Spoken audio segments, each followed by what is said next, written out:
اللہ رب العزت سرخرو کر دے گا، پورے وطن عزیز کو اللہ ایسی کامیابی دے گا اگر ملک والے ہمارے جو رہبر و رہنما بنے ہوئے ہیں، جو سربراہ ہیں ملک کے، وہ بھی کریں، اور جو افسران ہیں وہ بھی کریں، ہمارے آرمی والے کریں، پولیس کرے، جتنے عہدوں والے ہیں وہ بھی کریں، مزدور سے لے کر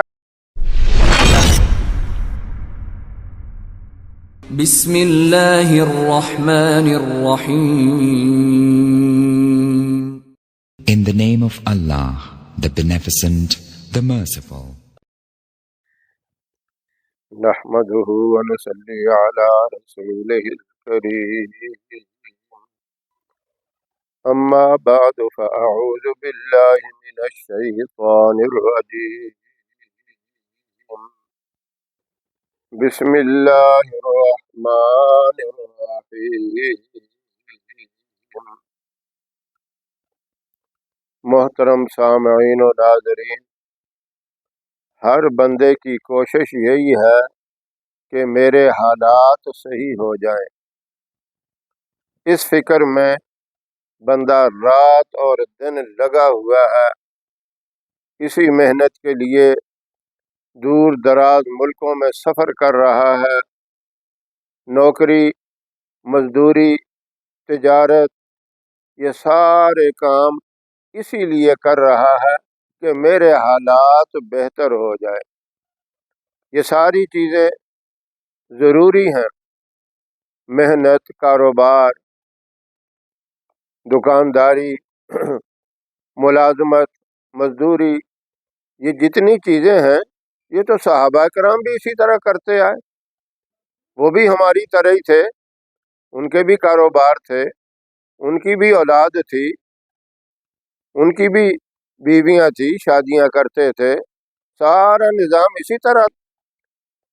ملازمت بھی ہر قسم کا کام جس طرح ہم لوگ کرتے ہیں اسی طرح وہ بھی کرتے تھے.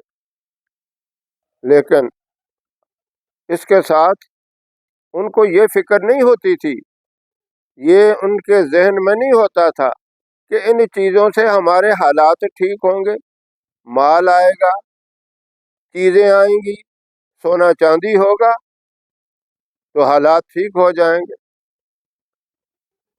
اللہ رب العزت نے پیارے محبوب صلی اللہ علیہ وسلم کی زبان مبارک سے کہلوا دیا، جو لوگ اپنے اعمال کو ٹھیک کر لیں گے اللہ ان کے حالات کو ٹھیک کر دے گا.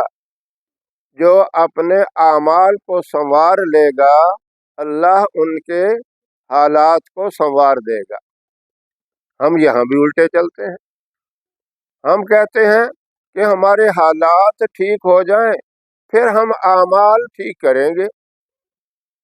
پہلے ہمارے حالات ٹھیک ہو جائیں، اعمال بعد میں سنواریں گے. آپ کسی بندے سے پوچھیں، بھئی آپ نماز کے لیے کیوں نہیں آتے مسجد میں؟ وہ کہے گا بس یہ تھوڑے سے میرے حالات جو ہیں بگڑے ہوئے ہیں، میں کوشش میں لگا ہوا ہوں یہ ٹھیک ہو جائیں تو میں نماز ہی پڑھنی ہے، پھر اللہ اللہ ہی کرنا ہے.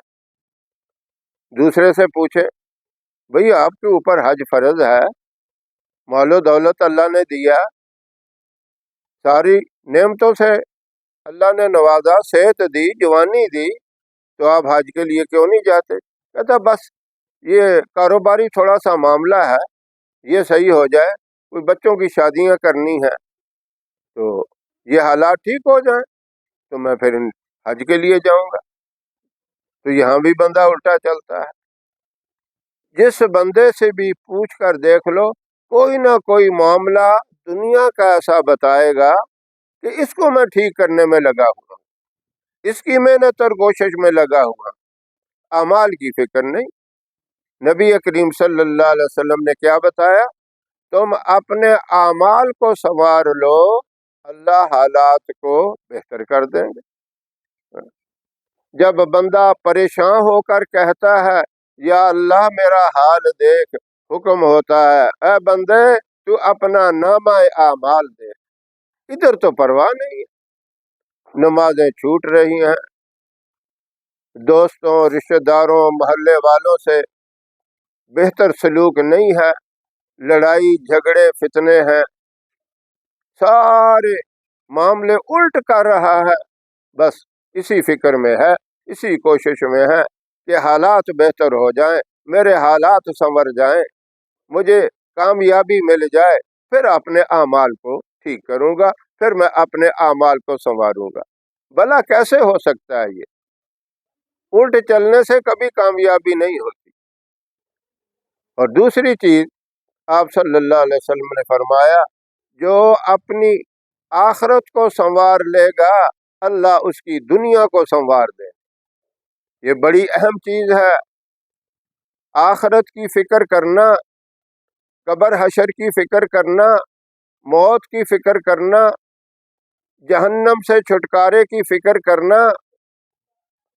جو ان چیزوں کو سنوار لے گا اللہ اس کی دنیا کو سنوار دے گا، دنیا اللہ اس کی بنا دے گا۔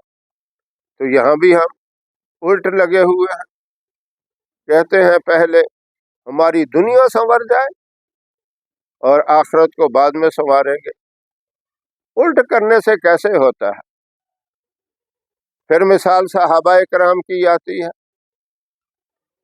صحابہ کرام دنیا کے سارے کاروبار کرتے تھے اور بہت اعلیٰ قسم کے، اتنے بڑے اتنے اونچے کام کہ آپ سوچ بھی نہیں سکتے۔ عثمان غنی رضی اللہ تعالیٰ عنہ کتنے بڑے سیٹھ تھے، مشہور ہیں، ان جیسا کوئی سیٹھ ہوا ہی نہیں۔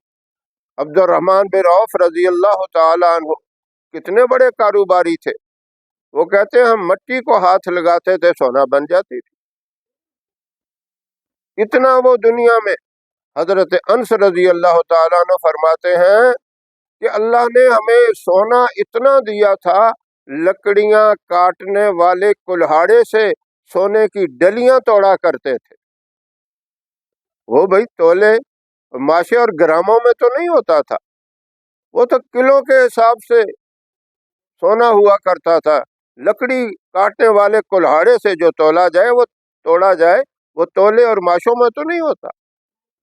اس طرح اللہ نے ان کو نوازا تھا، لیکن پہلا کام ان کی آخرت کی فکر۔